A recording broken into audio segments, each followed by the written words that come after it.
네, 청취자 여러분 안녕하십니까. 황 목사의 비밀 해제입니다. 오늘도 새로운 에피소드 가지고 여러분 찾아뵙습니다.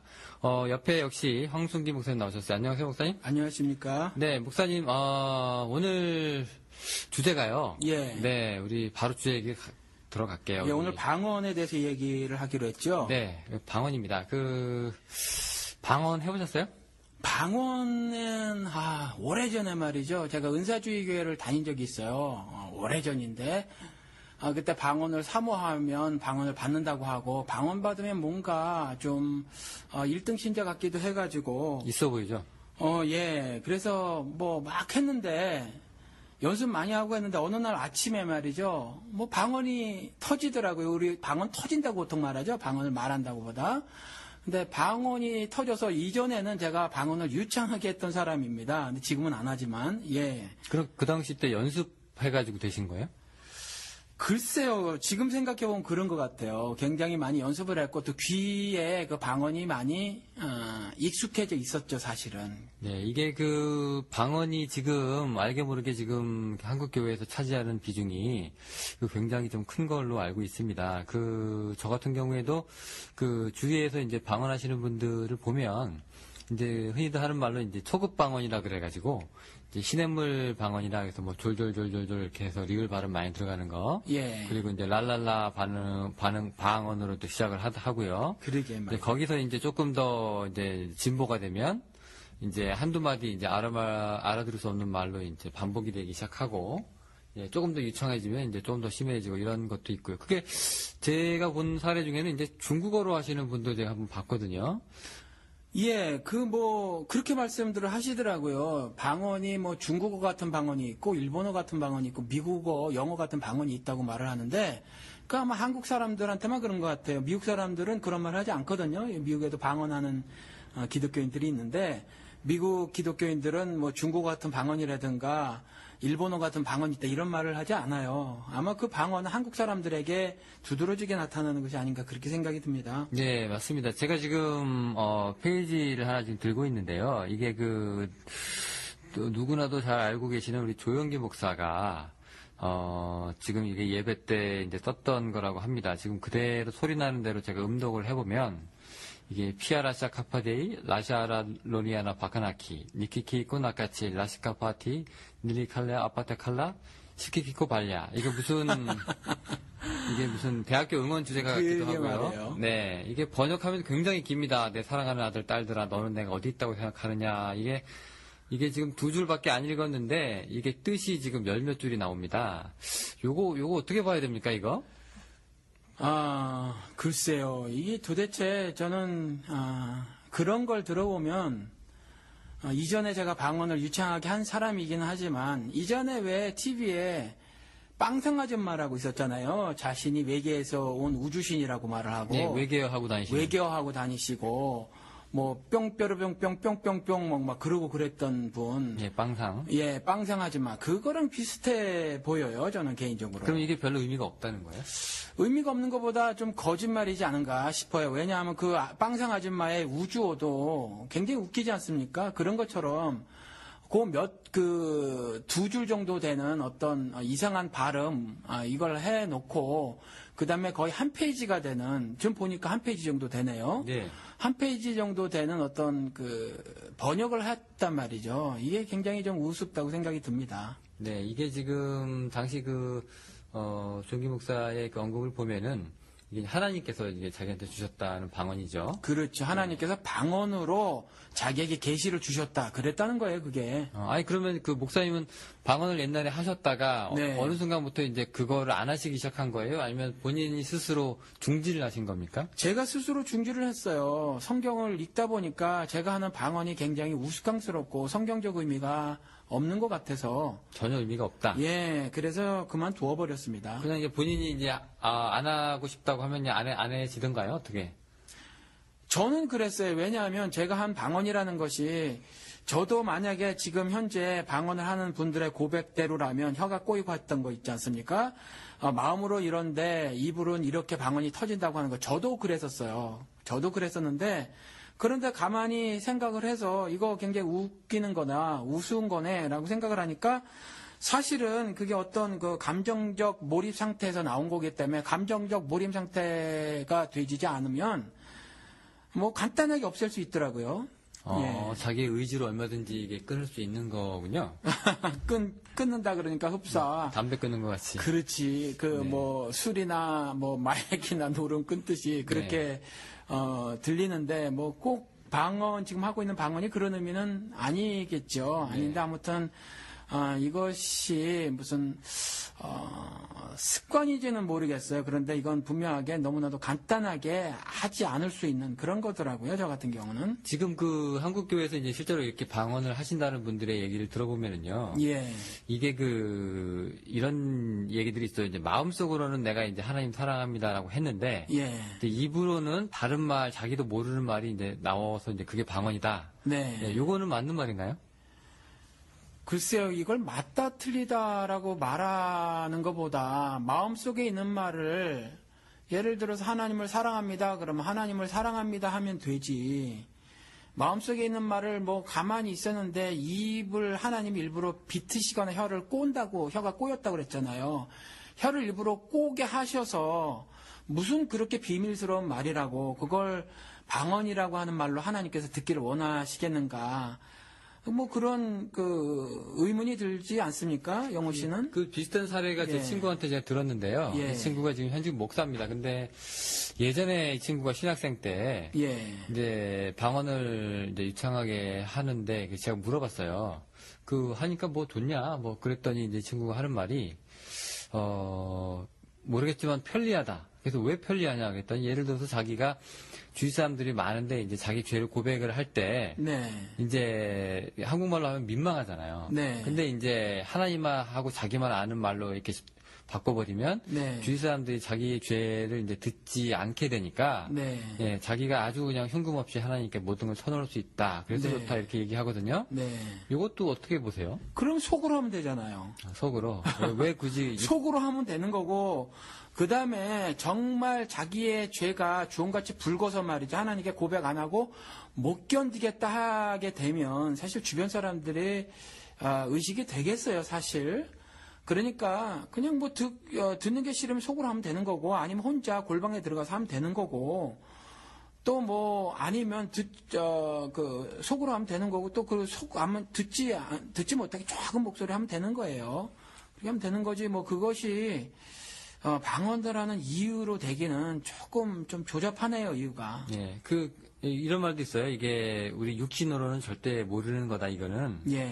뭐, 하나님께서 내가 원하지 않아도 하나님께서 말을 시키는 거기 때문에 나온다. 예. 이렇게 얘기하거든요. 그러니까 영적인 거란 얘기죠. 그렇죠. 예, 어떻게 생각하세요, 이거는? 뭐 방언이 영적인 거는 사실이에요. 그리고 방언은 알아들을 수 없다고 분명히 고린도전서 14장에 기록이 되어져 있으니까 육신은 모르는 일이라는 거는 맞아요. 그런데 그 뒷부분은 뭐라고요? 하나님 그렇게 시키셨다고요? 예, 이렇게 말을 시킨다고. 그렇게 말을 시켰다고 하는 것도 로마서 말씀에 의하면 성령께서 말할 수 없는 탄식으로 그렇게 우리를 위해서 간구하신다고 하는 거니까, 기도라는 건 하나님께 예수님의 이름으로 성령님의 도우심을 받아서 하는 거니까, 사실은 우리 기도가 성령님께서 우리를 그렇게 기도하게 하시는 거니까 맞을 수는 있어요. 그게 맞는 말이긴 한데, 지금 현재 나도 모르게 뭐 혀가 꼬인다거나 혹은 풀린다거나 하는 의미로 그 말을 썼다면 그건 좀 잘못된 신앙 고백이 아닌가, 그렇게 생각이 듭니다. 이게요, 이 방언, 그때 얼마 전에 몇 년 전에 TV 프로그램 통해서 잠깐 이제 소개된 적이 있었는데, 네. 지금도 그 유튜브에 이제 동영상으로 걸려 있었는데요. 읽어보면은 이제 방언하는 어떤 아주머니가 나오시는데, 이제 이 방언을 하면서부터 자기 우울증하고 이제 무기력증이 치료됐다고 합니다. 이게 예. 긍정적인 사례로 나왔거든요. 예. 이거는 어떻게 봐야 됩니까? 뭐 저도 의사가 아니니까 모르겠어요. 그런데 우울증을 누가 진단했는지 모르겠고, 그다음에 뭐 우울증들 조금씩 다 앓고 있지 않나요, 현대인들은? 그런데 뭐 우울증이 있었다가 아무튼지 그 우울증이 치료됐다고 하면 반가운 일이긴 해요. 그런데 그것이 방언을 통해서 고쳐졌다라고 하는 그 객관적인 증거가 필요하죠, 사실은. 그리고 방언을 준 목적이 우울증 치료는 아니라는 거예요. 우리 방송 때 제가 언젠가 한번 말씀을 드렸지만, 성경만이 유일한 가이드라인이에요. 성경이 말하면, 그러니까 성경이 예스라고 하는 거, 그렇다고 하면 그런 거고, 성경이 옳다고 하면 옳은 거고요, 틀리다고 하면 틀린 거거든요. 성경만이 유일한 기준이 되는 건데, 성경에서는 방언이라는 하늘 선물, 즉 은사를 주신 이유가 우울증 치료는 아니거든요. 그러니까 그분 같은 경우는 어떤 조금 전에 말씀드린 대로 심리적 변화 같은 거 혹은 그런 경험들을 하시지 않았는가 그런 생각이 듭니다. 네, 방언을 그럼 왜 주셨는가, 뭐 이런 문제를 이제 조금 있다가 다시 이제 우리가 이제 짚고 넘어가고요. 예전에 최일도 목사님 옛날 바포 목사로 그때 많이 알려져 있는. 네. 이분 강연 때 제가 한번 참석을 한 적이 있었는데, 이분이 자기 강도사인가 전도사 시절에, 이제 교회 학교를 맡아가지고 이제 사역을 하고 있었는데, 주일학교 교사들은 다 방언을 하는데, 유일하게 담당 사역자 자기 혼자 이제 방언을 못 해가지고, 이제 영적으로 이제 쫄렸다, 쫄았다. 그러니까 이게 많이 이제, 카리스마가 갖지를 못했다. 위축된 거죠. 그렇죠. 예. 그런 그래서 자기도 이제 몇 번을 시도해봤는데, 네. 이제 상담을 해봤더니, 야, 그렇게 해서 되겠냐, 산에 올라가가지고 이제 나무 뿌리 세 뿌리 정도는 뽑아야 나무에다가 이제 그만큼 이제 기도를 해야 이제 얻는 거 아니겠냐. 근데 아무리 해봐도 안 되더래요. 그래서 이 예. 사람이 이제 국내지책으로 그러면 주기도문을 그리스어로 이제 외우자 해가지고 그렇게 해서 암송을 하기 시작을 해서 이제 어느 날부터 연습한 결과를 이제 기도회 때부터 이제 나타내기 시작했는데, 반응이 뜨거웠다고 합니다. 예, 그 전까지 그냥 별 볼 없이 보던 사람들의 눈길이 달라지고, 그 다음에 자기가 이제 리더로서의 안정감이라고 해야 될까요? 그런 이제 권위도 좀 살고, 이제 그런 체면도 좀 살고, 이런 느낌이 그러니까 이 방언, 이 자체가요, 그 자체의 의미도 있지만은, 교회에서 특별하게 이제 목소리 좀 낸다 하시는 분들의 이제 기도권을 이제 유지시켜주는 그런 수단이 되기도 하는 것 같아요. 그러니까 은사주의 교회에서 유난히 이제 방언을 보면 우리가 한 가지 이상한 어떤 현상들을 발견할 수 있는데 유독 은사주의 교회 다니는 사람들에게 그런 방언을 하는 사람들이 몰려져 있다는 거죠. 그게 참 희한한 거죠. 하나님께서 왜 은사가 이제 기프트, 선물이라는 거잖아요. 왜 그 선물을 은사주의 교회에 다니는 사람들에게 집중적으로 주셨을까? 그런 것들이 좀 의문이잖아요. 그런데 아무튼 지금 방언을 받고 못 받고에 따라서 1등 신앙인, 2등 신앙인, 미국 사람들도 여기도 그래요. 미국 기독교인들 사이에서도 은사주의 교회에 다니는 사람들은 퍼스트 클래스 신자하고 세컨드 클래스 신자로 이렇게 나누거든요. 그래서 예수 믿고 방언 받기 전 고기까지는 보통 신앙인, 그리고 이제 방언 받고 나서는 뭔가 업그레이드된 신앙생활을 하는 퍼스트 클래스 신앙인, 이렇게 하는데 최일도 목사라는 분이 아마 그런 느낌을 받으셨나 봐요. 그러다 보니까 이제 헬라어로 그렇게 했다는 거죠. 네, 인위적으로. 예, 근데 보통 방언이 그거보다 훨씬 몇 개 안 되는 음소들을 막 섞어낸 것이라 주기도문 전체를 헬라어로 했으면 굉장히 막 화려한 휘황찬란한 휘황찬란한 방언으로 들렸겠죠. 그러니까 여타에 방언하는 사람들이 감히 이제 그 앞에서 말을 못하는 일이 벌어졌을 거예요. 근데 이와 같이 아무튼 그런 거 가지고 1등 신앙인, 2등 신앙인 이렇게 나누는 건 굉장히 우습죠. 그러면은 이제 방언 얘기를 이제 본격적으로 우리가 해봐야 될 건데요. 예. 이 성서를 일단 들어가서 우리가 얘기를 좀 해봐야 될 것 같습니다. 예. 일단 구약에 방언이 있어요? 없지요. 절대 없습니까? 예, 구약엔 방언이 없어요. 절대 없습니까? 네. 외국어를 얘기하는 그런 수준의 방언도 없습니까? 예, 그런 것도 없어요. 그냥 기도할 때 지금처럼 일시적으로 나타나는 것도 없고요. 예, 그런 것도 없습니다. 전혀. 예, 구약엔 방언이 없어요. 창세기부터 말라기까지 전혀. 네. 전혀 없고 심지어 예언자들도 그런 얘기 안 합니다. 예, 예언자들도 방언 없어요. 예언은 있었어도 방언은 없죠. 방언은 없고. 네. 그럼 이게 언제부터 사도행전부터 나타나나요? 아니죠. 이제 예수님께서 그러니까 복음서에도 나오죠. 복음서에도 마가복음 16장 마지막 장에 가서 보면 믿는 자에게는 이런 능력이라고 표현되나 제가 지금 갑자기 생각이 안 나는데 이런 어떤 모습이 될 것이다, 능력이 나타날 것인데 하면서 했던 것이 새 방언으로 말한다라는 것도 나오거든요. 그러니까 그때부터 이제 유대인 사회에서 아마 방언들이 보이기 시작했던 것 같아요. 그리고 이제 사도행전은 본격적으로 요에서의 하나님께서 예언하신 그 일이 이제 그때 오순절날 성취가 되는 건데 그 성취가 될 때에 그 성령이 임하시는 것에 초점을 맞춰야 되는데 그 성령이 모든 신자에게 이전에 이제 일부의 신자에게 임했던 그 성령이 모든 믿는 자들에게 임하는 역사적 어떤 그 현장에서 방언하는 모습이 이제 보였다는 거죠. 이제 그때서부터 아마 방언이 본격적으로 이렇게 나오지 않았는가 그렇게 생각이 되어집니다. 그 제가 기억하기로 이제 첫 번째 그 방언의 모습이 나타나는 게 네. 그 사도행전에서 이제 모임 때 네. 그죠? 그때 이제 뭐 성령이 이제 불의 혀같이 그렇죠. 예, 나타나셔서 바람같이. 예, 나타나셔가지고 이제 많은 사람들이 이제 제 각각 이제 다른 말로 이제 떠드는데 네. 그 옆에 있는 사람들이 너무 신기했다고 그때 그 기록이 나와 있죠. 예. 예, 우리가 이 사람들이 여기 영역 밖으로 이제 어떤 지역 밖으로 나갔던 사람들이 아닌데 네. 내가 태어난 지역의 말을 하고 있지 않느냐. 예. 이렇게 지금 굉장히 신기한 반응이 나왔어요. 예. 요거는 방언이 맞나요?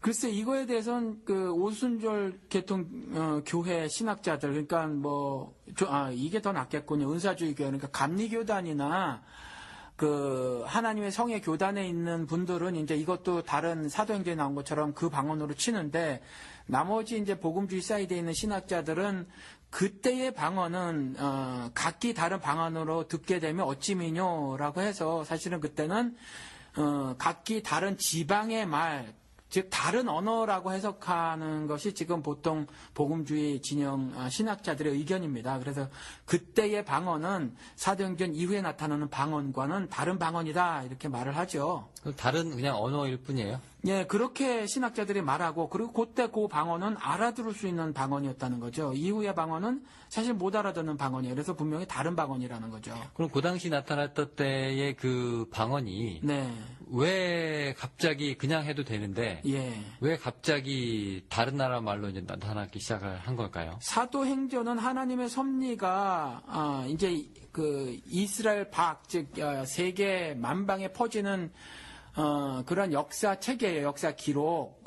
근데 그때만 해도 사실 지금은 이제 뭐 외국어를 배우는 이런 교육 제도나 또 시설들이 충분히 있지만 그때는 이제 그렇지 않았으니까 하나님이 특별히 이와 같이 방언을 이용하셔서 복음을 이렇게 세계 곳곳에 전하게 하셨던 것 같아요. 그래서 방언을 주신 목적은 그렇다는 거죠. 고린도전서 14장에도 나왔지만 방언은 믿지 않는 자들을 위함이다라고 되어 있거든요. 그러니까 세계 선교를 위해서 방언을 주신 거예요. 그래서 사도행전에 그와 같이 기록이 나오는 거죠. 그리고 쭉 가다가 19장에서 이제 멈춰요. 남들한테 이제 뭔가를 알려야 되는 상황에서 네. 이제 외국어 교육을 전혀 받지 못했던 사람들이 네. 네, 성령의 선물로 네. 이제 그 특별한 임무를 이제 수행하기 위해서 네. 이제 내려온 것이다. 그렇죠. 그것이 고린도전서 14장에 바울의 입을 통해서 하나님이 선언적으로 해 주신 거죠. 다시 말씀을 드릴게요. 방언은 성령님, 모든 은사는, 즉 선물은 성령님께서 자신의 뜻대로 나눠주시는 거예요. 그러니까 우리 맨날 사모해야 하죠. 그렇지만 사모해서, 즉, 나의 사모하는 노력으로 해서, 나의 사모하는 행동에 의해서 얻어지는 것이 아니죠. 내 노력으로 성취될 수 있는 것이 아니라는 거죠. 성령께서 자신의 뜻대로 나눠주신 여러 가지 선물 중에 하나예요, 방언은. 그리고 그 방언은 고린도전서 14장 말대로 목적이 뭐냐면, 성령님께서 주신 목적이 뭐냐면, 그 세계 선교에 있다는 거죠. 온 나라가 그리스도 나라 되게 하는 데에 그 목적이 있다라는 거예요. 그러면은 이 방언의 목적에 대해서 예. 우리가 이제 보면은 이제 특별한 이 미션의 상황에서 예. 이제 그 미션을 위해서 이제 주어지는 거잖아요. 네네. 그러면 이게 그 필요가 없어지면 이제 사라지기도 하고 하는 그 일시적인 현상인가요? 아니면은 항상 나타나는 건가요? 은사라는 게 그렇죠. 필요에 따라서 주시는 거거든요. 그러니까 어떤 사람은 은사를 뭐 2개, 3개, 4개 받은 사람도 있고 어떤 사람은 그렇지 않은 사람도 있는 거거든요. 그래서 예를 들어서 목회자의 목회자라고 말하는 존 맥가더 목사님은 굉장한 큰 신학자시기도 하죠. 그분 같은 경우는 모든 은사는 종료가 되었다 이렇게 선언을 하죠. 그래서 그분 같은 경우는 이제 방언이나 예언 은사가 지금은 종료가 되었다 이렇게 말을 하셔요. 사실은. 그러면은 예를 들어서 이제 제가 조금 구체적으로 질문을 하면은요. 네. 예를 들어서 이제 그 당시에 언어를 이제 외국어 공부를 하지 못한 사람이 네. 그리스도를 전해야 되는 이제 급박한 상황에서 이제 방언의 은사를 주셨는데 네. 이제 이 사람이 이제 그 자리에서 벗어나서 네. 다시 이제 자기 고향으로 돌아가거나 네. 이제 일시적인 귀국을 하거나 하는 상황에서 네. 그럼 그 방언은 더 이상 이제 의미가 없으니까 이제 이 사람한테는 더 이상 안 나타나는 건가요?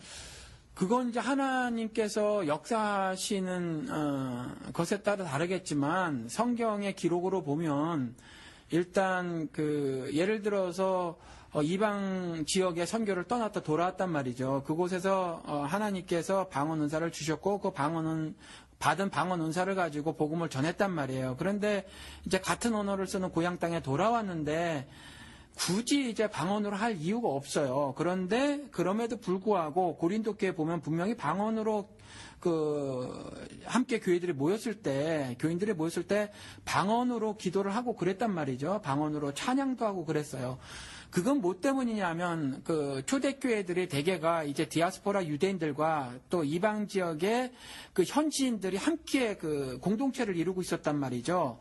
그러니까 이렇게 언어가 다를 수 있었어요. 언어가 다를 수 있어서 그러한 일들이 벌어졌던 거죠. 그래서 사실은 바울이 예를 들어서 다른 어느 A 지역에 갔다가 또 자기 언어를 쓰는 그 지역으로 돌아가서 방언을 누구보다 더 많이 말한 것이 이상한 일은 초대교회 시절은 아니었다라는 거죠. 그런데 지금 같은 경우 예를 들어서 저는 이제 은사가 종료되었다고 믿지 않는 사람인데 아프가니스탄에 가서 어떤 방언사를 가지고 복음을 전했어요. 그런데 대한민국에 와서 다시 교회에서 방언으로 말한다는 건 사실은 웃기는 일이라고 보는 거죠. 예. 그러면은 이제 철저하게 이제 방언은 사람의 말이어야 된다. 다른 나라의 말이어야 된다는 걸로 이제 우리가 인식하면 되나요? 다른 나라 말이라기보다 방언은 좀 특별한 말이죠. 보통 우리 언어 그러면 일정 어떤 시스템 있잖아요. 어떤 체계가 있잖아요.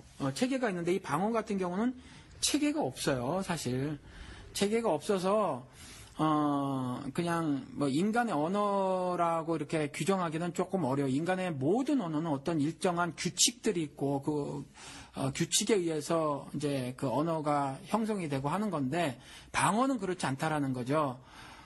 그래서 인간의 말이라기보단 이건 어떤 초자연적인 일이고 또 하나님께서 그런 선물을 주심으로 자신의 뜻을 이뤄나기 위해서 그런 은사를 주시고 그 은사를 받은 사람을 사용하셔서 자신의 뜻, 하늘 뜻을 이 땅에서 이루어 나가시는 거죠. 근데 왜 사람의 말이라는 게요. 네. 그냥 이게 단어의 나열만 의미하는 게 아니라 그 이제 문법적으로 이제 제자리에 갇혔을 때 이게 구조적으로 그렇게 이제 서야 이제 그 사람이 저 사람의 말을 정확하게 알아듣지 않습니까? 그렇죠. 근데 그 당시에 이제 초대교회 때 이제 저 사람이 왜 내 지역 내 고향 말을 하고 있나라고 이제 신기할 정도면 네. 이제 그 당시에 어느 정도 문법이 이제 완벽했다는 얘긴데 그러면 그거는 지금 말씀하신 대로 알아들을 수 있는 방언, 즉 사도행전 2장에 나온 각기 다른 지역의 지방 언어일 수 있어요. 그거는. 그런 경우에서는 이제 그게 가능하고 그렇죠. 그거는 사실은 우리 사도행전 2장 이후에 등장하는 알아들을 수 없는 방언과는 다른 경우죠. 저는 그건 그냥 지역 언어라고 생각을 하는 거죠. 그럼 오케이. 그러면은 네. 알아들을 수 있는 얘기는 방언은 여기까지 하고요. 예. 이제 알아들을 수 없는 방언으로 이제 넘어가면 네. 이제 그때부터는 이제 선교 목적은 아니지 않습니까? 알아들을 수 없으면. 알아들을 수 없어서 선교 목적이에요. 그러니까 방언은 그래서 반드시 통변이 필요하다고 기록을 하고 있고 또 지금 이 방언에 대해서는 고린도 교회에서 방언뿐만 아니라 여러 가지 초자연적인 일로 인해서 사실은 서로 주장하고 다투고 싸우고 했단 말이죠. 사실은 이러한 어떤 논의들, 토론들이 굉장히 건강한 모습인데 바울을 통해서 하나님께서 이제 기준을 마련을 해 주신 거예요, 그때. 그런데 그때 뭐라고 말씀을 해놓고 계시냐 하면 방언은 방언하는 사람도 못 알아들어요. 그래서 방언하는 사람이 방언으로 기도한다면은 반드시 하나님께 그 뜻이 무엇인가를 알기 위한 기도를 또 하라고 그렇게 말씀해 놓고 계시거든요. 그러니까 영어로는 그렇게 돼 있어요. 그러니까 my understanding is not fruitful. 그러니까 내 이해는 아무런 열매가 없다. 이렇게 NIV에서는 그렇게 기록을 하고 있거든요. 그러니까 자기가 스스로 방언을 하고도 못 알아듣는 거예요. 그래서 반드시 통변 의사가 있는 사람이 통변을 해주든가 아니면 자기가 기도를 해서 그 말을 이해를 해야만 하는 거예요. 그리고 또 그 방언에 대해서 이해하는 사람이 또 그 무리 속에 있어야 하는 거죠.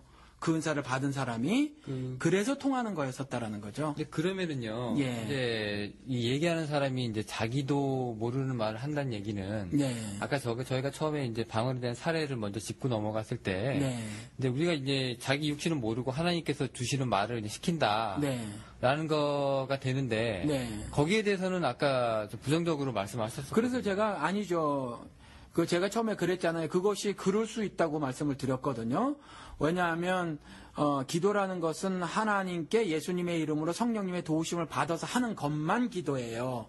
그러니까 우리는 성령이 말할 수 없는 탄식으로 사실은 우리가 기도할 바도 알지 못하는 그러한 존재거든요. 그래서 성령님께서 사실은 우리로 하여금 기도하게끔 하시는 거거든요. 그러니까 영으로 하는 거 맞고 그러니까 우리 육신이 알지 못하는 것도 맞아요. 그런데 다만 이렇게 말하는 사람들이 나도 모르게 혀가 꼬였다라는 의미로 사용되면 잘못된 거다. 제가 그렇게 말씀을 드렸죠. 그러면 그 기준이 살짝 애매한데요. 네. 예, 아까 알아들 수 없는 방언을 했다는 성서에 얘기하고, 네. 이제 막 자기도 모르게 막 혀가 막 꼬이는 사람들이, 네. 그 얘기가 내 얘기다라고 주장할 수가 있어요. 이게 좀 네. 주관적인 얘기인데, 네. 그럼 우리는 어떻게 그걸 이제 판단을 해야 되나요? 그러니까 은사를 주신 목적을 따져보면 쉽게 알 수 있다는 거죠. 그냥 한국말로 해도 되는 그러한 상황에서 굳이 하나님께서 그런 은사를 주실 이유가 없다는 거죠. 그 은사를 주신 데는 그러니까 성령의 사역을 먼저 보시자고요. 우리가 성령의 사역이 어떤 거냐 하면 우리가 예수님께서 2000년 전에 십자가에 죽으셨어요. 그렇죠? 우리 지난 방송에 한번 이 말씀을 드린 것 같은데 그럼 2000년 전에 예수 그리스도가 십자가에 못 박혀 죽으신 것을 2000년 후에 사는 우리들은 아무도 경험을 못했다는 거죠. 그런데 이 예수 그리스도의 십자가 대속 죽음을 나에게 현재화 시켜주는 일을 성령님께서 하시는 거예요. 구원사역이죠. 그리고 또 나에게 개별화 시켜주시는 것, 현재화, 개별화 시켜주시는 것이 성령의 사역이라는 거죠. 그러니까 성령님도 구원사역을 하시는 건데 이런 연장선상에서 은사를 주시는 거예요. 성령의 뜻, 즉 구원사역을 이뤄내시기 위해서 그런 선물들을 나눠주시는 건데 그러면 그냥 예를 들어서 어느 예배당에서 말이죠. 예배당에서 성령께서 그와 같이 구원사역을 이루시는 것에 전혀 부합되지 않고 그저 주님 사랑합니다 라는 한국말로 할 수 있는 걸 괜히 혀를 일부러 꼬게 만들으셔서 한다. 그리고 그걸 나도 모르게 라고 말하는 건 그 육신의 일은 알지 못하고 또 영에 의한 기도다라는 말에 사실은 굉장히 잘못된 적용이다라는 말씀을 드리는 거죠. 네, 직접 옛날에 이런 이제 은사 경험을 하셨던 분이 또 이렇게 얘기를 하시니까 예. 또 이제 그런가 보다 하고 이제 우리가 생각을 해야 되겠는데 예. 그 목적 다시 짚고 넘어가야 될 것 같아요. 잠깐 혼란이 오는데 네. 지금 우리가 그 사도행전 초반부하고 후반부하고 이렇게 지금 나누면은요. 초반부에서는 이제 알아들을 수 있는 얘기가 이제 방언이고 뒷부분 가면은 이제 알아들을 수 없는 얘기도 방언이다 이렇게 되어 있잖아요. 초반부에는 이제 목적에 의해서 이제 선교 현장의 장이라든가 필요에 의해서 나온 그런 거면 그 알아들을 수 없는 방언을 경우에는 목적이 뭔가요? 그러니까 방언은 동일한 목적이에요. 어떤 방언이든지 간에. 그런데 사도행전 2장에 기록된 방언은 사실은 2장 이후에서 나타나는 방언하고는 다른 방언이어서 전 개인적으로 지금 현재 우리가 흔히 말하는 방언, 영어로 speaking in tongue이라고 하는 거 있잖아요. 그 방언은 사실 아니라는 거죠. 그때는 사실 그냥 저 개인적으로는 그리고 복음주의 진영의 신학자들은 그냥 언어라고 생각을 한다는 거죠. 어느 다른 지역의 언어. 그렇다는 거죠. 근데 성경에는 2장에 있는 것도 여전히 이제 그 2장 이후에 나오는 것처럼 방언으로 해석하시고 이해하시는 분들이 그 은사주의 교회 분들이다. 이제 이렇게 말씀을 드렸죠. 그러면 이제 지금 방언이랑 맞물려 가지고 통역 얘기까지 나왔는데요. 네. 그럼 그 당시에는 이제 자기도 모르게 이제 알지 못할 말을 하는 사람들이 나타났고, 그렇죠. 그리고 또 그런 말은 하지 못하지만 남이 그렇게 얘기하는 거를 알아듣고 이제 번역해줄 사람도 나타났고 예. 그 두 개 다 성령의 은사라는 얘기죠. 그렇죠. 근데 그 하나님께서는 왜 그 은사라는 얘기 우리가 받아들인다면 왜 그러면은 그냥 우리 말로 해도 되는데 예. 그 지역의 언어로 해도 되는데 네. 왜 굳이 모르는 말로 한마디 내뱉고 다시 번역을 해가지고 다시 이렇게 한 바퀴 이렇게 우회해서 우리한테 그런 얘기 그런 이야기들을 던지시는 걸까요? 아마 그때 서로 잘 안 통하는 환경이었지 않나 그렇게 생각이 듭니다. 사실은 모르죠. 성경에 그렇게밖에는 기록이 안 돼 있었어서. 그런데 조금 전에 말씀드린 것처럼 디아스포라 유대인들과 또 각 이방 지역에 있는 사람들이 이제 공동체를 이뤘고 그들 간의 언어 소통이 제대로 안 이루어졌지 않았나 그렇게 추측을 하는 거죠. 그럼 디아스포라 이전에는 그런 현상이 없다가 디아스포라 이후부터 방언이 나타나기 시작하나요? 그렇게 생각되어지진 않아요. 그러니까 방언이 그 마가복음 16장에 나온 것처럼 이미 조금씩 모습을 보이기는 했어요.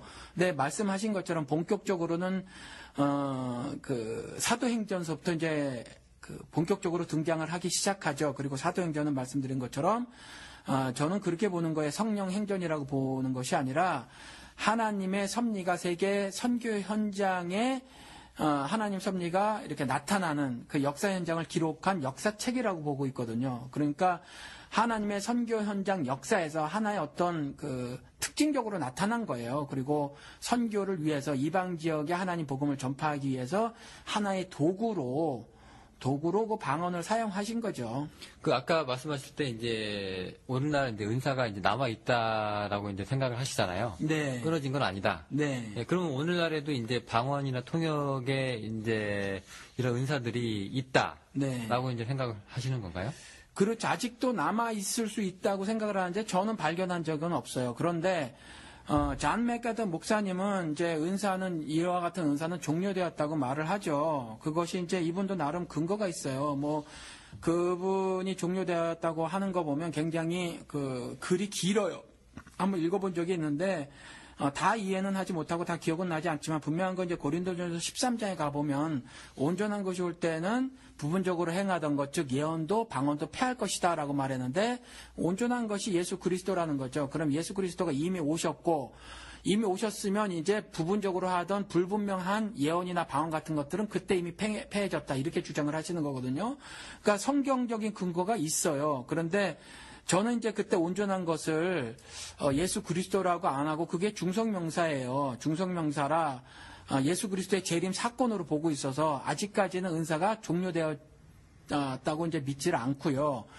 그런데 그럼에도 불구하고 방언 은사를 비롯한 어떤 은사를 준 데는 목적이 있으니까 성령이 우리의 노력으로 얻어지는 것이 은사가 아니고 성령이 자기의 뜻대로 나눠주시는 것이 은사니까 성령이 원하시면 어느 지역에선가 그 은사가 나타나죠. 그래서 아직도 만약에 뭐 아프리카라든가 뭐 아프가니스탄 같은데 오지 같은 데서 뭐 어떤 그 초대교회에 나타났던 현상이 나타나지 말라, 나타나라는 법이 없다라고 제가 단정지어서 말을 못한다는 거죠. 다만 이와 같이 은사 주신 목적이 위배되는 모든 한국과 미국에서의 방언은 모두 가짜다. 저는 이렇게 이제 생각을 하는 겁니다. 그 지금 현재 목회하시는 교회에서는 네. 그 방언 은사를 가지신 분이 있나요?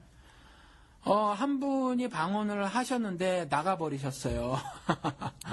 교회 분위기가 그런 분위기가 아니어서 그런지 아니면 뭐 말씀은 다른 이유를 대셨는데 나가셨어요. 그분이 방언하시는 건 어떻게 알았어요? 말씀을 하시니까. 본인이? 예. 근데 실제로 이제 많은 사람들 앞에서 하시지는 않고요. 기도. 예, 한 번도 하신 적은 없는데 이전까지 그렇게 하셨다고 그러더라고요. 예, 그러면 이제 예를 들어서 이제 우리가 네. 지금 뭐 목사님 교회에서는 이제 방언하시는 분이 없는 거가 되는데, 네. 그럼 이제 여전히 이제 한국 교회에서 많은 분들이 이제 기도회 때나 이제 크게 이제 방언을 하시는 분들이 이제 보이거든요. 네. 정확히 말하면 들리는 거죠. 네. 그러면 이제 우리가 목사님 말씀에 비춰서 저게 이제 뭐 성서적인 방언이다, 아니 단순히 혀가 꼬인 거다, 우리가 이렇게 판단을 좀 할 수 있는 뭐가 있을까요? 본인 아니면 모르는 걸까요? 글쎄요, 저는 조금 전에 말씀드린 것처럼 한국이나 미국에서 하고 있는 방언은 전부 다 은사를 주신 목적이 위배가 되니까 저는 그걸 가짜라고 보는 겁니다. 그냥 전부 다 가짜요? 전부 다 가짜라고 보는 거예요. 저는 그래서 뭐 성령이 하게 하는 방언이라든가 아니면 악령이 하게 하는 방언이다. 저는 이렇게는 말씀을 드리지 않아요. 그냥 한국에서 지금 한국말로 할 수 있음에도 불구하고 굳이 혀를 하나님이 꼬실 이유가 전혀 없으시므로 그 방언은 전부 가짜라고 보는 거죠. 그리고 우리가 한 가지 분명히 알아야 할 것은 또 고린도전서 14장을 가봐야 하는데 이렇게 말을 하고 있다라는 거죠. 바울이 말하는 건데 형제들아 내가 너희에게 나아가서 방언으로 말하고 계시나 지식이나 예언이나 가르치는 것으로 말하지 아니하면 너희에게 무엇이 유익하리요. 방언을 말하고 이와 같이 계시 즉 성경을 말하는 거고요. 다 같은 말이에요. 사실 예언도 동일하게 성경을 말하고 있는 거고 하나님의 말씀 지식도 마찬가지고요. 이런 것들을 가르치는 거 이런 것들이 없이 하는 방언은 유익하지 않다. 즉 무익하다. 성경은 디모데후서 3장 16절 말대로 유익한 거거든요. 유익해야만 하는 건데 하나님 말씀. 근데 유익해야만 하는 건데 전혀 이와 같은 것이 유익하지 않음을 말을 하고 있다는 거죠. 그러니까 그냥 방언만 하시는 분들 얼마나 많아요. 교회에서. 전혀 유익하지가 않아요. 영적인 유익이 전혀 없다는 거죠. 이것이 하나님께서 바울의 입을 통해서 교인들에게 한 말이에요. 그러니까 이런 하나님 말씀에 대해서 우리가 충분한 이해가 있고 올바른 신앙생활을 해야 할 줄 믿습니다. 그러면 우리가 이제 은사를 사모하라고 아까 말씀을 하셨잖아요. 네. 그러면 이제 오늘날 우리도 이제 방언이라든가, 네. 이제 방언에 이제 국한돼서 하는 얘기지만, 네. 이제 뭐 통역이라든가 이런 은사를 지금도 우리가 사모해야 하나요? 아니면은 요거는 뭐 이미 뭐 어느 정도 이제 다 뭐 해결이 됐으니까 네. 차라리 이제 다른 유익한 은사를 더 추구를 해야 되나요? 뭐 지금 하나님께서 자신의 기쁘신 뜻을 위해서 내 마음에 아프가니스탄의 오지에 가서 선교하는 소원을 주셨다. 그러면 방언 은사를 사모하시면 좋죠. 그런데 그것보다도 지금 바울의 말대로 예언이나 지식이나 또 계시나 이런 것들을 가르치는 것 그것이 없이 방언은 무익함으로 영적인 유익이 전혀 없으므로 사실은 더 사모해야 할 것이 이와 같이 가르치는 거거든요. 성경에도 우유와 딱딱한 음식 밥으로 하는 교인들을 설명을 하면서 너희들이 이미 교사가 되어야 마땅할진데 라고 말을 해놓고 있거든요. 그러면서 우유 먹는 사람을 말을 해놓고 있는 거예요. 교사가 되어야 마땅할 이미 신앙 영조가 있음에도 여전히 우유만 먹고 있다는 거죠. 그리고 그 우유만 먹고 있는 사람을 초신자라 말하지 않고 아직 예수 그리스도를 모르는 사람이라고 말을 해놓고 있거든요. 그래서 다시 그와 같이 처음으로 돌아가지 말라라고 말해놓고 있어요. 그러니까 이미 복음을 들었음에도 불구하고 다시 한번 복음의 비밀을 깨닫지 못해서 또 들어야 하는 상태에 처해지지 말아라라는 거죠. 그러니까 이와 같이 하나님의 은사의 기본적인 성경에 기록된 의미를 깨닫지 못한 상태로 또 방언을 한답시고 방언 은사를 받겠다고 산에 올라가서 나무 뿌리를 붙잡고 막 사모한다고 알랄랄랄랄라 하고 있으면 사실은 우유 먹는 거고 우유 먹기만을 소원하는 거고 딱딱한 음식 먹기를 거부하는 거고 분명히 그것은 아직 예수 그리스도를 모르는 거로 하나님이 이렇게 선언해 놓으셨음에도 그 상태에 머무르기를 아예 작정하는 거와 동일한 거예요. 그러니까 좀 우리가 그 방언 하나만 놓고도 하나님 뜻이 무엇인가를 잘 분별해서 신앙생활을 해야 됩니다. 그럼 그거 자체에 이제 집중을 하거나 네. 그거 자체에 이제 집착을 하면은 네. 이제 그거 자체가 이제 그 사람의 신앙 수준이다 이렇게 생각할 수 있는 건가요? 그렇죠. 뭐 예. 결코 뭐 이렇게 좋은 현상은 아니네요. 좋은 현상은 결코 아니죠. 네, 오히려 악한 모습이에요, 사실. 그 최일도 목사님 얘기도 그렇지만 예. 오늘날 이제 수많은 이제 얼마나 휘황찬란한 솔깃한 간증들이 많습니까? 그렇죠. 근데 그런 걸 듣고 있으면은 이게 본인도 모르게 이게 위축되거든요. 예. 나는 저런 경험이 없는데, 네. 예, 나는 저런 음성을 들은 적이 없는데, 뭐. 그렇죠. 예. 근데 이런 분들이 이제 교회에서 그럼 나는 하나님께서 이게 사랑하시지 않는 거냐? 네. 이런 엉뚱한 생각이 막 들 수 있단 말이죠. 그렇죠. 방언 집착하는 것도 비슷하겠네요. 그렇죠. 저도 그런 느낌이었었거든요, 오래전에. 그래서 방언을 하려고 무지 애를 썼던 거예요, 사실은. 퍼스트 클래스 신앙인하고 1등 신앙인하고 2등급 신앙인 이렇게 나눠진 것 같고, 근데 이게 신학적으로 문제가 있어요. 성령이 아니고서는 예를 주라고 예수를 주시라 이렇게 고백할 수 없다 그랬거든요. 그래서 예수님은 성령과 하나됨, 성령이 내주하시게 되는 성령 침례 사건과 동일할 때 벌어지는 건데, 이 1등급 신앙인과 2등급 신앙인 신학을 갖고 있는 건 그 이제 은사주의 교회에서 나타나는 건데, 예수만 믿고 아직 성령 못 받았다, 이렇게 이제 이런 신학을 만들어내는 거예요. 그 다음에 그런 일정 시간 동안의 신앙생활을 하다 성령 받고서 업그레이드된 1등급 신앙인으로 다시 그 어떤 그 애벌레에서 나비로 변하듯이 어떤 신앙적 그 뭐라 그러나요? 변태라고 하나요? 네, 변태라고 합니다. 예, 신앙적 변태. 말이 좀 그러네요. 그러한 일을 이룬다고 하는데 이건 성경적이지 않아요. 물론 성경적 근거를 가지고는 있어요. 그분들이 사도행전에 예수를 믿었지만 아직 성령 못 받은 사람. 그러니까 제가 한번 말씀을 드렸잖아요. 그 과도기적인 그런 시기다라고 말씀을 드렸죠. 오늘 그 성경의 한 부분을 가지고 기독교 전체 교회를 만들 수 없어요. 그럼 구약 시대에는 말씀드린 것 같이 성령이 일부의 사람, 하나님을 믿었어도 일부의 사람에게만 임했었다라는 거죠. 그리고 임시로 임했었고, 그러니까 그런 거 갖고 성령 교회를 다 만들지 못하듯이 사도행전에 나온 거, 그땐 이미 예수 그리스도를 믿었지만 아직 성령을 못 받았으니까 지금도 그럴 것이다라는 건 잘못되어졌다라는 거죠. 그래서 지금 뭐 성령 받아라라고 하고 다니는 건 성경적으로 굉장히 잘못된 거고요. 성령 받은 증거가 방언이다 하는 그것도 성경적으로 굉장히 잘못된 겁니다. 그 오늘 방송은 이렇게 어떻게 들어보면은요, 사실 이제 그 기적의 체험이라든가, 근데 방언이라든가 하는 그런 것보다도 그냥 그런 게 없이 그냥 조용하게 교회 다니시는 분들이 다 솔깃할 수 있겠는데요. 근데 그런 체험이 없고, 뭐, 자기한테 특별한 간증거리가 없고, 그 유창한 방언도 없고, 이렇게 조금, 어떻게 보면 이제 교회 이제 변두리에 이제 앉아있는 사람들이라고 느끼시는 분들이, 그러면 이분들은 이제 어떻게 이제 자기가 생각을 하셔야 될까요? 이제 뭐, 존재감이 드러나지 않잖아요, 교회에서. 이제 특별한 인사가 있는 것도 아니고. 근데 나는 저 사람 얘기하는 것만큼의 그런 커다란 위대한 간증도 없고요. 되게 위축감 드는데 이분들은 어떻게 그러면 신앙생활을 이제 하면 되는 건가요? 제가 그 자녀가 있어요. 그런데 큰아이가 공부를 제일 잘해요. 막내가 제일 좀 떨어지고, 그러면 제가 아비의 입장에서 큰아이를 더 사랑하는 게 아니라는 거죠. 이렇게 어떤 능력이나 쓸모 이런 거 가지고 판단하는 건 인간 사회에서, 죄진 인간 사회에서 벌어지는 거고, 하나님은 자녀를 그렇게 기준을 두고 판단하지 않으세요.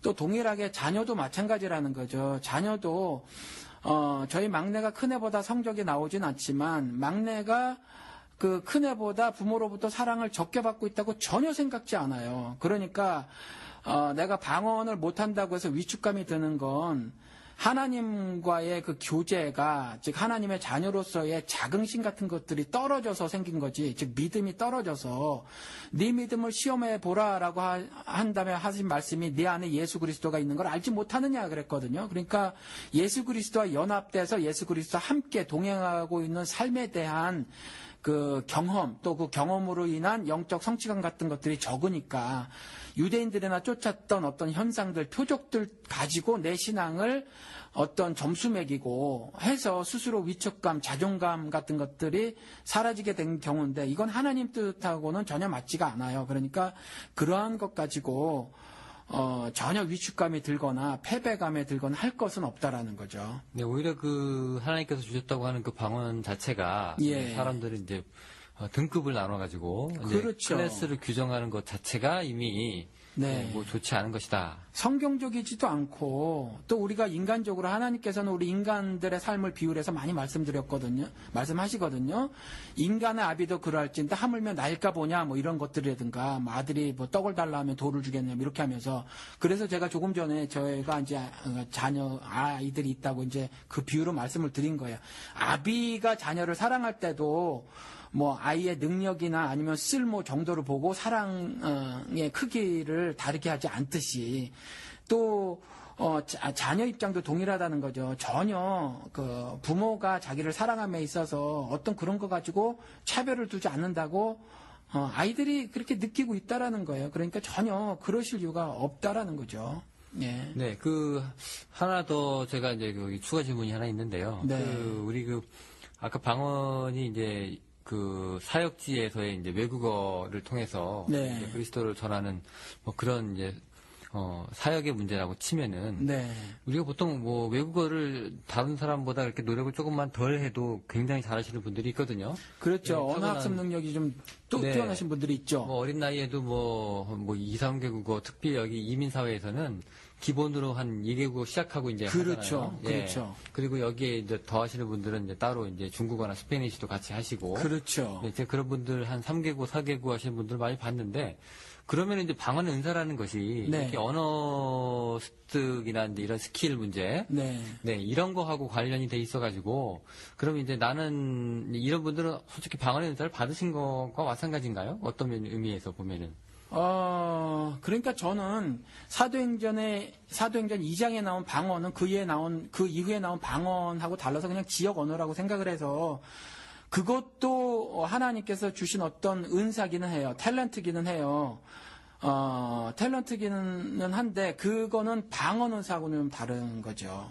목사님께서 말씀하시는 그 방언 은사하고는 다르고. 예, 성경에 나온 그 방언은 스피킹인 텅이니까 그 방언이니까 초자연적인 현상으로서의 어떤 언어가 가진 규칙이나 체계 같은 것들이 없는 그런 것들이니까. 그런데 외국어 하는 건 좀 다르잖아요. 그렇지만 그것도 하나님께서 자신의 뜻을 이 땅에서 이루시기 위해서, 즉 세상 나라를 그리스도로 나라를 만드시기 위해서 어떤 특별한 언어 학습 능력 뛰어난 사람, 또 그걸 습득해 하셔서 또 그 사람 마음에 하늘 소원을 주시고 그것을 통해서 하늘 뜻을 이방 나라에 가서 전하게 하고 뭐 그렇게 하는 역사를 보이실 수는 있죠. 그 언어 체계나 구조가 이제 없는 말이라고 하면 네. 정확하게 어느 나라의 말은 아니겠네요. 분명히 인간의 말은 아닐 것 같고. 그렇죠. 그래서 미국 사람들 방언하는 거하고 한국 사람들 방언하는 거하고 들어보면 달라요. 뭐 예를 좀 들어보세요. 전 잘 못 들겠는데 아무튼 미국 사람들은 영어 하시는 분들이고 그래서 방언하는 모습이 우리랑 좀 다르게 이렇게 좀 부드럽게 흘러가는 듯이 하고 그 다음에 한국 사람들은 조금 전에 말씀드린 것처럼 그래서 자신들이 이제 세 개의 형태로 아마 들렸는지 나눴잖아요. 영어식으로 한다. 좀 부드럽게 하시는 분이고 아무래도 리을 발음이 많이 들어가는 거 알랄랄라 하는 식이겠죠. 그 다음에 시옷이나 쌍시옷 발음 많이 들어가는 걸 중국 방언이라고 중국식으로 나타나는 방언이라고 이렇게 말을 하고 뭐 이렇게 말을 하는데 다르게 나타나요. 그래서 그건 자기가 쓰는 언어 있지 않습니까? 그 언어 권역 내에서 어떤 쉽게 발음되는 어떤 것들이 조합돼서 나타나는 것이 아닌가 그렇게 생각이 듭니다. 지역적인 이제 그렇죠. 언어 유사성, 그렇죠. 뭐 그런 거죠. 예. 네. 뭐 그 외에 또 뭐 다르게 하실 말씀 있으신가요? 글쎄요, 저는 방언이 지금 우리가 지금까지 방송 몇 개를 하면서 이런저런 방송을 했는데 기독교계에서 조금 그릇된 모습을 보이고 있는 것들을 한번 말을 좀 해보자, 서로 이야기를 나눠보자, 이제 이렇게 해서 방언을 지금 가지고 온 거잖아요.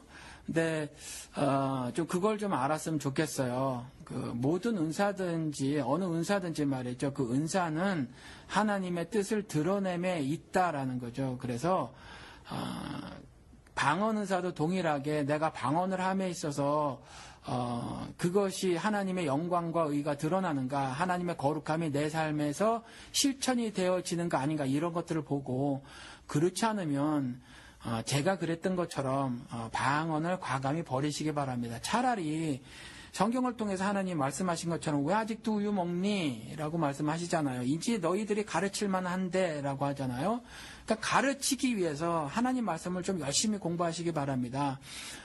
제가 여러분들하고 이야기를 나눠보면 신앙생활 20년, 30년 하신 분들도 성경을 잘 읽지를 않아요. 그런데 뭐 예를 들어서 어떤 기술자들이 그 기술이 없으면 그 일을 못 하잖아요. 뭐 전기 공사 하시는 분이 전기 기술 없으면 못 하는 것처럼 그와 같이 예수를 따라 사는 사람들이 하나님 말씀을 모르면 절대로 올바른 신앙생활을 할 수 없을 뿐더러 어디 가서 하나님을 증거하지도 못한다라는 거죠. 그러니까 조금 살펴봐서 나는 이렇게 저렇게 방언을 경험했다. 또 그 한 가지를 가지고 나의 모든 신앙을 방언을 통해서 증명하려고 하지 마시고 로마서 12장서부터 16장까지가 신자들의 그 삶에 대해서 기록해 놓은 건데 신비적인 게 하나도 없고 구체적이고 실체적이거든요. 그래서 지금 방언에 대해서 한번 성경적으로 다시 한번 잘 고려해 보시고 생각해 보시고 올바른 신앙생활을 좀 하셨으면 하고 바랍니다. 네, 사실 저희가 워낙 이제 대본 부실하게 이제 녹음하는 걸로 참 저희가 이제 스스로 이렇게 자인을 하는데 오늘 같은 경우에는 제가 걱정을 좀 많이 했었어요. 이게 방언에 대해서 저희가 뭐 사전 대본이나 이런 것들이 전혀 없어가지고 이제 목사님만 믿고 이제 쭉 이제 질문을 통해서 이제 들었는데 많은 분들한테 이제 도움이 좀 되셨으리라고 생각을 합니다. 예, 우리 목사님 말씀 듣고 또 혹시 나중에 질문 생기신 분들은 저희 그 유튜브에도 지금 올라가고 있거든요. 그 유튜브나 이제 팟캐스트나 이제 팟빵이나 여러 가지 그 댓글 많이 남기시고 또 좋은 주제 있으면 저희한테 문의 주셔가지고 또 저희로 하여금 또 다음 또 주제로 채택할 수 있도록 좀 도움을 좀 주셨으면 좋겠습니다. 네, 오늘 너무 감사드립니다, 목사님. 예, 저희는 그 다음번에 또 다른 주제로 여러분 찾아뵙겠습니다. 목사님 감사합니다. 감사합니다.